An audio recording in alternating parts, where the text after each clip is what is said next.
नमस्कार. हे माझ्याकडे तुळशीचं रोप आहे. हे मी आता काही दिवस आधी या कुंडीमध्ये लावलं आहे.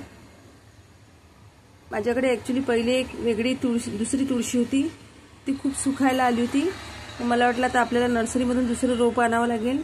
त्याच वेळेला काय झालं, त्याला मंजिऱ्यासुद्धा आल्या होत्या आणि त्या तुळशीच्या ज्या मंजिऱ्या होत्या त्याच्या ते बिया आजूबाजूच्या कुंडीमध्ये पडल्या होत्या आणि त्याच्यामुळे काय झालं की हे रोप त्या कुंडीमध्ये निघालं आणि माझं त्याचं अचानककडे लक्ष गेलं माझं त्याच्याकडे.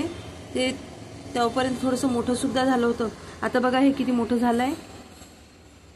आणि त्याचप्रमाणे इथे सुद्धा अजून बारीक बारीक हे रोप निघालेले आहे, छोटे छोटे. अशा प्रकारे मला आता तुळशी मी घरीच उगवली, त्या आधीच्या तुळशीच्या बिया पडून पुन्हा ही नवीन तुळशी उगवली. व्हिडिओ आवडला असेल तर लाईक करा, सबस्क्राईब जरूर करा. पुन्हा नवीन व्हिडिओसोबत भेटू. बाय.